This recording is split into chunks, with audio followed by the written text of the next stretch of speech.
Démystifier la banque. Bienvenue à tous dans ce 14e épisode de votre chaîne bancaire. Aujourd'hui, nous allons aborder un sujet très intéressant et important. Il s'agit de la garantie souveraine.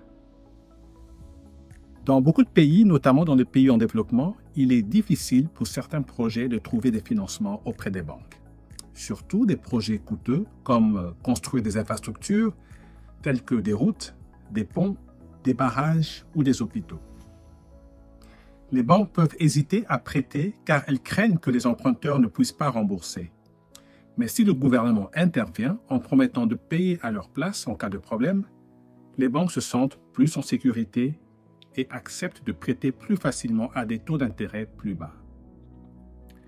Je vais commencer par définir ce qu'est une garantie souveraine, sa forme et ses différents types, ses avantages et ses risques pour l'État et pour la banque, ensuite, comment la banque peut bien la gérer, et je vous recommande de rester jusqu'à la fin de la vidéo où je donne 8 conseils pour maximiser vos chances d'obtenir une garantie souveraine pour votre projet.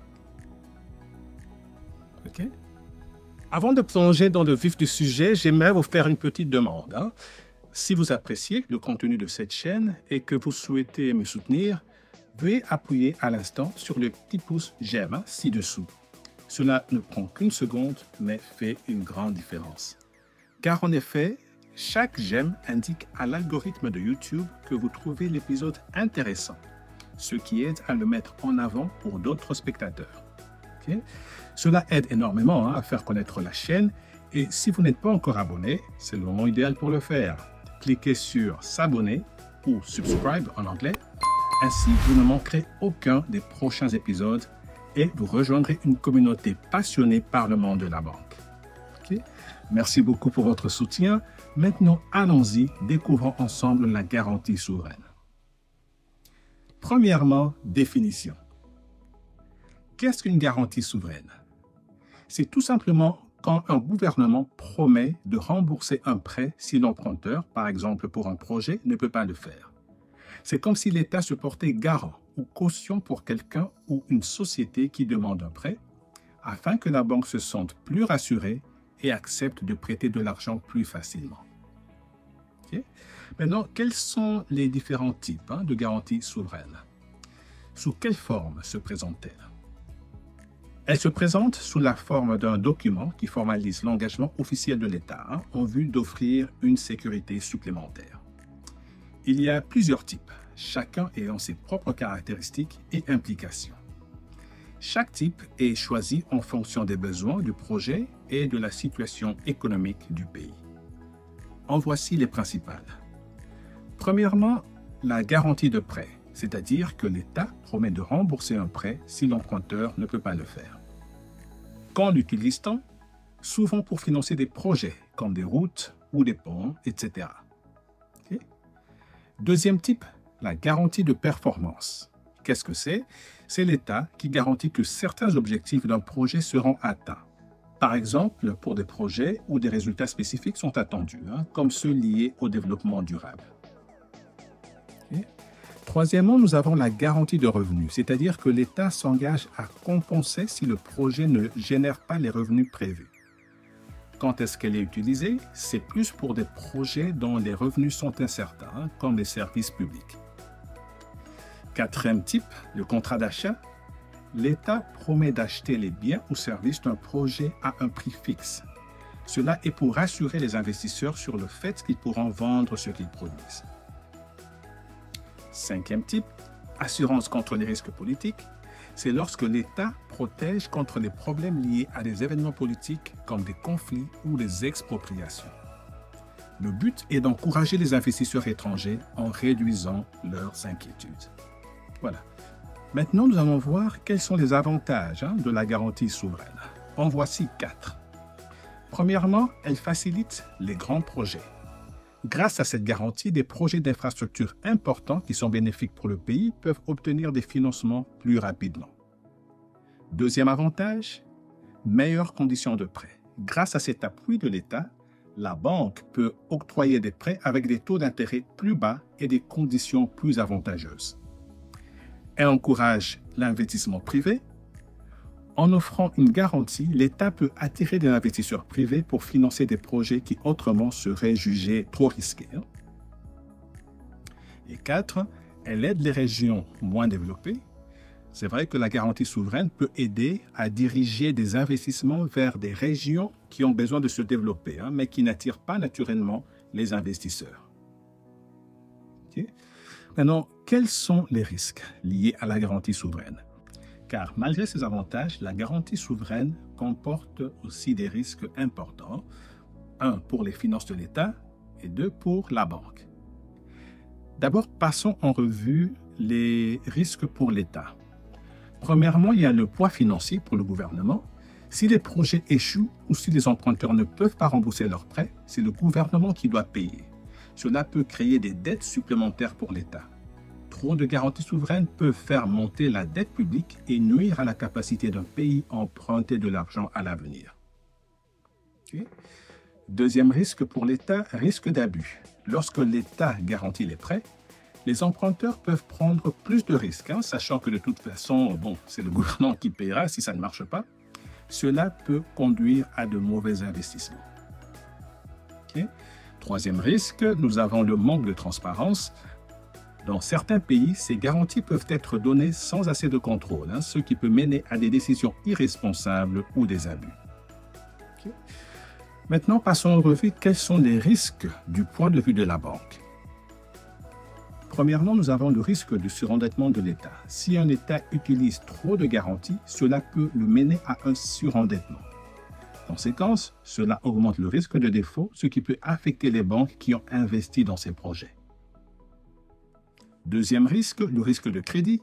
Si pour une raison ou une autre, il arrive que l'État ne puisse pas honorer sa garantie, la banque peut perdre une partie ou la totalité même de son investissement, ce qui peut entraîner des problèmes de trésorerie pour ses propres opérations à la banque. En effet, cela peut affecter la rentabilité de la banque et sa capacité à prêter pour d'autres projets.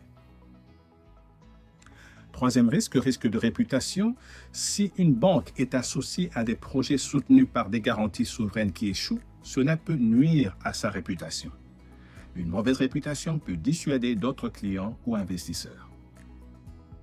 Quatrième risque, le risque politique. Des changements politiques comme l'instabilité ou de nouvelles réglementations peuvent affecter la capacité d'un État à respecter ses engagements. Cela peut accroître l'incertitude pour la banque concernant le remboursement.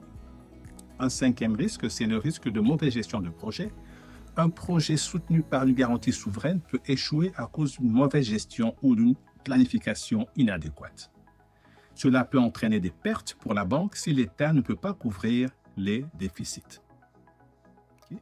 Maintenant, comment la banque peut bien gérer les garanties souveraines? Pour éviter les problèmes liés à ces garanties, la banque doit premièrement évaluer rigoureusement le projet. Avant d'accepter une garantie, la banque doit effectuer une analyse approfondie du projet pour s'assurer qu'il est économiquement viable tout en identifiant les risques potentiels. Deuxièmement, due diligence de l'État. La banque doit analyser la situation financière de l'État, y compris son niveau d'endettement, ses revenus et ses dépenses, ainsi que la stabilité politique pour évaluer le risque de défaut. Okay. Troisièmement, mise en place de contrats clairs, en incluant des clauses qui permettent à la banque de se retirer ou d'ajuster les termes en cas de changement de circonstances. Okay. Quatrièmement, suivi et évaluation continue. C'est vrai que la banque doit mettre en place un système de suivi pour évaluer régulièrement l'avancement des projets garantis. Cinquièmement, collaboration avec des experts. Il est conseillé à la banque de travailler avec des experts externes, consultants, économistes, pour obtenir des conseils sur des projets complexes. Okay. Maintenant, si vous avez un projet, voici 8 conseils clés pour obtenir une garantie souveraine. Premièrement, élaborer un projet stratégique. Je vous conseille de vous assurer que votre projet soit en ligne avec les priorités économiques et de développement du pays, comme les infrastructures, l'énergie, l'agriculture ou l'éducation. Les gouvernements sont plus enclins à accorder une garantie souveraine si le projet a un impact positif sur l'économie nationale. Okay. Deuxième conseil clé, démontrer la viabilité financière et économique du projet. Mettez en avant des études de faisabilité robustes, des analyses de risques bien développées, ainsi qu'une structure de financement solide. Le gouvernement doit être convaincu que le projet est financièrement viable et qu'il ne présente pas de risques excessifs. Troisièmement, s'associer avec des parties locales influentes. Il faudrait nouer des partenariats avec des entreprises ou des institutions locales pour augmenter vos chances d'obtenir une garantie souveraine. Ces partenaires peuvent faciliter l'accès aux autorités compétentes. Quatrième conseil, utilisez des intermédiaires spécialisés. Engagez des consultants, des avocats spécialisés ou des institutions financières internationales qui ont de l'expérience dans la négociation avec les gouvernements peut être crucial pour structurer correctement la demande de garantie souveraine. Cinquièmement, négociez avec le gouvernement et les ministères compétents. Contactez les ministères de l'économie, des finances ou du développement pour leur présenter votre projet. Ils sont généralement les instances qui examinent et accordent des garanties souveraines. Il est important de bien comprendre les critères et les processus de décision. Okay? Sixièmement, proposer des avantages partagés. Soulignez comment le projet bénéficiera à l'État à court terme et à long terme. Cela peut inclure la création d'emplois, le développement d'infrastructures ou l'augmentation des recettes fiscales. Okay? Septième conseil, veillez à la conformité légale. Assurez-vous que votre projet respecte toutes les réglementations locales et internationales, car un gouvernement ne soutiendra pas un projet qui pourrait entraîner des litiges ou des problèmes juridiques. Et dernier conseil, montrez votre crédibilité en tant qu'investisseur. Votre historique et votre réputation en tant qu'investisseur, ainsi que vos capacités à mener à bien des projets similaires, jouent un rôle important dans la décision d'octroyer une garantie. Ces 8 étapes peuvent vous aider à maximiser vos chances d'obtenir une garantie souveraine pour votre projet. Okay? Voilà, donc en conclusion, une garantie souveraine est un outil précieux pour aider les pays à financer des projets importants, mais elle doit être utilisée avec précaution pour éviter de trop endetter l'État. Si bien gérée, elle peut permettre de développer des infrastructures et attirer des investissements privés tout en minimisant les risques pour les finances publiques. Pour obtenir une garantie souveraine, un investisseur doit s'assurer que son projet présente un intérêt stratégique pour l'État et surtout qu'il est financièrement viable. Okay. Voilà, je vous remercie sincèrement d'avoir suivi ce 14e épisode sur la garantie souveraine. Votre intérêt et votre engagement me motivent à continuer à explorer des sujets financiers essentiels. Ne ratez surtout pas les prochains épisodes où j'approfondirai d'autres thèmes passionnants pour démystifier la banque.